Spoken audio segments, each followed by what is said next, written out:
SASDOவின் பிரதான செய்திகள். தலைப்புச் செய்திகள். வேட்பாளராக முன்னாள் நீதிபதி இளஞ்செழியன் சூடு பிடிக்கும் அரசியல். சந்திக்க வர சொல்லிவிட்டு தியேட்டருக்கு படம் பார்க்க சென்ற அமைச்சர். தென்னிந்திய ஊடகங்களில் சர்ச்சையாக மாறியுள்ள இலங்கை யுவதி விவகாரம். செல்ஃபியால் பாரிப்போன 2 மாணவிகளின் உயிர்.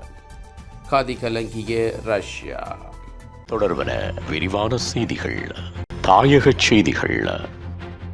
அரசியலுக்கு வருவதற்கு தனக்கு தேவையும் இல்லை, விருப்பமும் இல்லை என முன்னாள் நீதிபதி இளஞ்செழியன் தெரிவித்துள்ளதாக நாடாளுமன்ற உறுப்பினர் கஜேந்திரகுமார் பொன்னம்பலம் தெரிவித்துள்ளார்.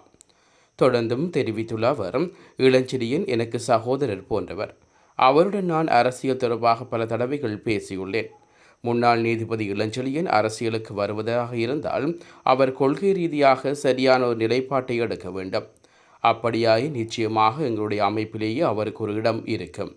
எங்களுடன் கொள்கை விடயத்தில் ஒத்துக்கொண்டால் நாங்களும் அவர்களுடன் இணைந்து பயணிப்போம் என்றும் குறிப்பிட்டுள்ளார். தேசிய மக்கள் சக்தியும் ஏனைய கட்சிகளைப் போன்றுதான் செயற்படுவதை காணக்கூடியதாக உள்ளது என்று தேசிய மக்கள் சக்தியின் செயற்பாட்டாளர் பொன்சுதன் தெரிவித்துள்ளார்.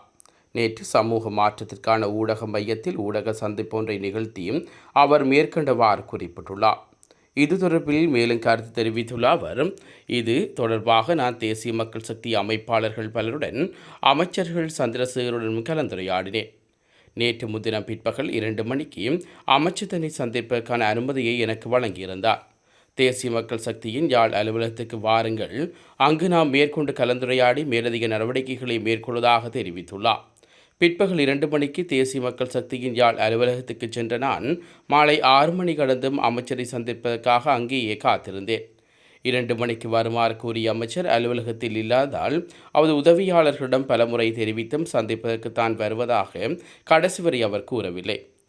பின்பு அவர் இன்னொரு கலந்துரையாடலுக்கு சென்று விட்டதாக அழைப்பு வந்தது. ஆனால் அமைச்சர் எங்கு சென்றார் என்பதை தேடி அறிந்த போது யாழ் தியேட்டர் ஒன்றில் அந்த நேரத்தில் அமைச்சர் படம் பார்த்து கொண்டிருந்தார் என்று குறிப்பிட்டுள்ளார். தென்னிந்திய ஊடகம் ஒன்றில் நடாத்தப்படும் இசை நிகழ்ச்சி ஒன்றில் பங்கேற்றுள்ள மலையத்தைச் சேர்ந்த இளம் ஜோதி சினேகா பற்றிய செய்திகளும் காணொளிகளும் தான் இணையத்தை ஆக்கிரமித்துள்ளன. மலையகம் டயகம அக்கரப்பத்தானையைச் சேர்ந்த இளம் ஜோதியான சினேகா தென்னிந்திய ஊடகம் ஒன்றில் நடாத்தப்படும் இசை நிகழ்ச்சி ஒன்றில் பங்கேற்றுள்ளார். இவரின் முதல் தெரிவு சுற்றுப்பாடல் தொலைக்காட்சியில் வெளியானதிலிருந்து இலங்கையிலிருந்து பலர் சார்பாக குறித்த யுவதியின் உடைகள் மற்றும் அவர் கூறிய கதைகள் என்பவற்றை விமர்சனத்துக்குட்படுத்தி வருகின்றார்கள். இதற்கு முன்னரும் இலங்கையைச் சேர்ந்த 2 இந்த நிகழ்ச்சியில் கலந்து கொண்டிருந்த நிலையிலும் அவர்கள் ஈழத்தைச் சார்ந்தவர்கள் என்ற போர்வையில் அனுதாபம் தேடும் ஒரு நிகழ்ச்சியாக அந்த நிகழ்ச்சி மாறியிருந்தது. இந்த விடயமும் பேசப்பட்டிருந்தாலும் மலையக இளம் யுவதி சினேகாவின் விவகாரமே பூதாகாரமாக வெடித்துள்ளது. அதற்கு காரணம் குறித்த இளம் யுவதி அணிந்திருந்த உடையும் அவர் நிகழ்ச்சியில் கூறிய காரணமாகும். ஏனெனில் கடந்த வருடம் இடம்பெற்றிருந்த சீசனிலும் மலையகத்தைச் சேர்ந்த இளம் யுவதி ஒருவர் கலந்து கொண்டார். அவரின் திறமைகள் பேசப்படாமல் நிகழ்ச்சியின் டிஆர்பிக்காக அனுதாபம் தேடப்படலாமாகவே அதுவும் மாறி முடிந்திருந்தது. தற்போது இந்த வருடம் மீண்டும் அதேபோல் டிஆர்பிக்காக மலையகத்தில் வறுமையும் ஈழத்தின் வலியையும் விற்பதையும் போல் உள்ளது.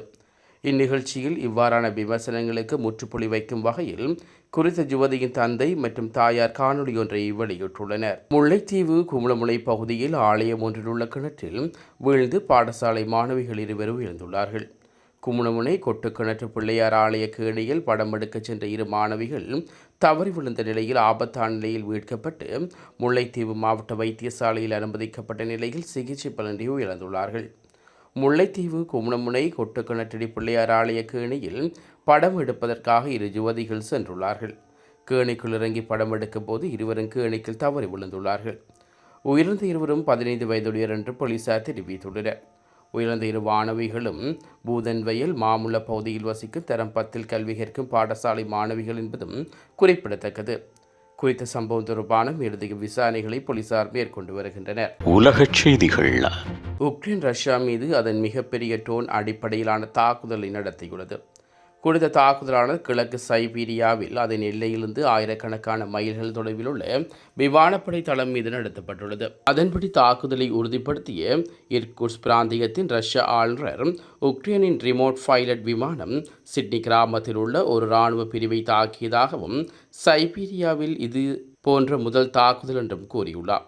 உக்ரைனின் பாதுகாப்பு சேவை நடத்திய பாரிய அளவிலான இந்த தாக்குதலில் 40க்கும் மேற்பட்ட ரஷ்ய விமானங்கள் தாக்கியுள்ளதாக உக்ரைன் ஊடகங்கள் செய்தி வெளியிட்டுள்ளன. அத்தோடு உக்ரைனின் பாதுகாப்பு சேவை ஞாயிற்றுக்கிழமை ஒலென்ஜா மற்றும் பெலானியாவில் உள்ள விமான தளங்கள் உட்பட 4 ரஷ்ய விமான தளங்களை ஒரே நேரத்தில் தாக்கியுள்ளதாக சர்வதேச ஊடகங்கள் தெரிவிக்கின்றன. இந்நிலையில் தாக்குதலில் அளிக்கப்பட்ட விமானங்களில் TU-95 மற்றும் TU-22 M3 குண்டுவீச்சு விமானங்களும் ஒரு A-50 ரக விமானமும் அடங்கும் என்றும் உறுதிப்படுத்தப்படாத தகவல்கள் கூறுகின்றன.